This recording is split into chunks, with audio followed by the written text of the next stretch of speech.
मोहम्मद पैगंबर सल्लल्लाहु अलैहि वसल्लम ने यह फरमाया था कि उनसुर अखाका जालिमन व मजलूमन। इसका अर्थ साफ है कि जालिम और मजलूम दोनों की मदद करो। मजलूम की मदद करने की बात समझ में आती है। जो मजलूम है, जो महफूज नहीं है, जिस पर अत्याचार हो रहा है, उसकी हिफाजत कर सकते हैं, पर जालिम की मदद कैसे करेंगे? जालिम की मदद उसे जुल्म करने से रोक कर करेंगे।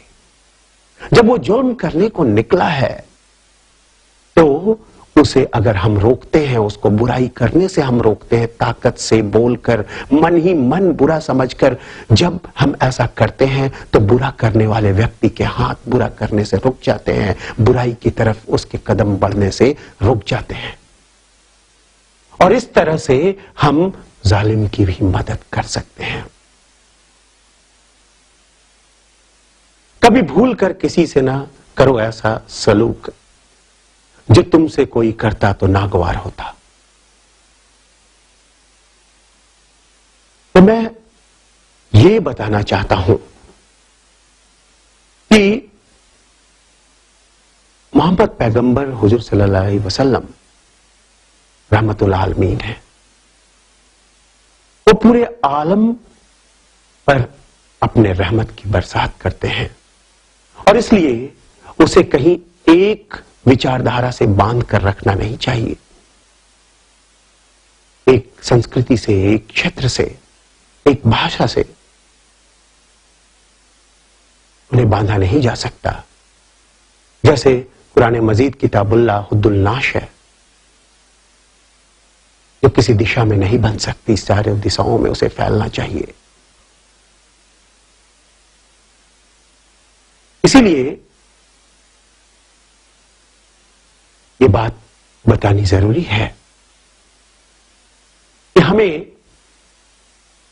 जो ज्ञान का भंडार ईश्वर ने दिया है, प्रभु ने दिया है, अल्लाह तबारक ताला ने दिया है, और उसे फैलाने वाले अंबिया और पैगंबरों, आखिरी पैगंबर मोहम्मद पैगंबर सल्लल्लाहु अलैहि वसल्लम ने जो बातें बताई है और उसे जो जीवन में उतारा है। मराठी में एक बात कही गई है कि बोले तसा चाले त्याची बंधावी पावले। वो जैसा बोलते थे वैसा करते थे। यही कारण है कि उनके विचार पूरी तरह से आज भी सब तरफ उतने ही मौजू हैं, जरूरी हैं, हर क्षेत्र में। जब सन 623 ईस्वी में मोहम्मद पैगंबर सल्लल्लाहु अलैहि वसल्लम मक्का से मदीना हिजरत करके गए और वहां जब बाहर से आक्रमण होने लगे तो वहां मुख्तलिफ मज़ाहिब के लोग रहते थे। वे मोहम्मद पैगंबर सल्लल्लाहु अलैहि वसल्लम के पास पहुंचे। एक सभा हुई और उस सभा में आपने कहा, हुब्बुल वतन मिनल ईमान, वतन से मोहब्बत मेरे ईमान का बड़ा हिस्सा है। इसलिए वतन का कानून, वतन से मोहब्बत अपने आप में बहुत महत्वपूर्ण हो जाता है। जब एक साहबा ने ये कहा कि वो जानिबदारी दिखाना चाहते हैं कुछ महिलाओं की तरफ, तो आपने साफ साफ फरमाया कि कानून सबके लिए एक जैसा है। पहले आने वाली कौमें इसलिए बर्बाद हो गई क्योंकि उन्होंने सबके लिए एक जैसा कानून कायम नहीं किया था। इसलिए अगर आज मेरी बेटी फातिमा भी चोरी करती है तो उसके भी हाथ कटवा दिए जाते। अर्थात कानून की नजरों में कोई भी अपना और पराया नहीं है। अयम निज परायति गन्ना लघु चेत श्याम उदार चरिता नाम वसुधैव तु कुटुंबकम।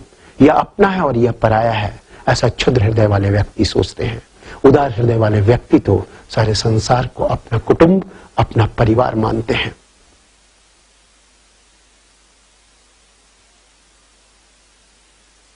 तो मेरा यही संदेश है कि जो हुजूर का संदेश है, मोहम्मद पैगंबर सल्लल्लाहु अलैहि वसल्लम का जो संदेश है,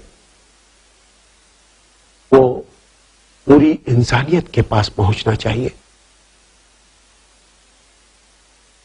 वो पूरी इंसानियत के लिए दिया गया संदेश है। धर्म, जाति, भाषा, क्षेत्र, संस्कृति से ऊपर उठकर जो संदेश है उसे संदेश के रूप में देखना चाहिए, उसे फैलने देना चाहिए। सत्य जहां कहीं भी होता है वो सत्य होता है।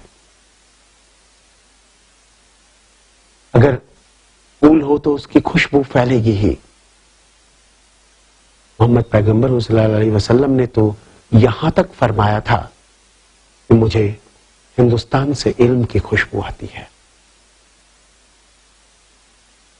इस हिंदुस्तान से जहां से होकर आदम अलैहिस्सलाम गए थे और पहला इबादत गाह बनाया था। सभी लोगों से मेरा यही कहना है कि चाहे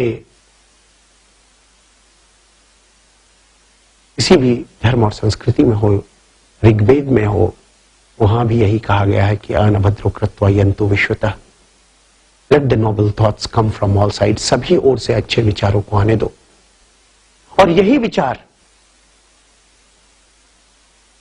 सबसे पहले लफ्ज में भी कहा गया है जो नाजिल हुई थी हुजूर पर, इकरा, जिसका अर्थ होता है पढ़ना। हमें पढ़ना चाहिए। सब कुछ ईश्वर ने बनाया है, उसे ढूंढना चाहिए, उसे ढूंढकर सामने लाना चाहिए। यही हमारा फर्ज है, यही हमारा कर्तव्य है। तो सभी ओर से अच्छे विचारों को आने दें और नहीं मैं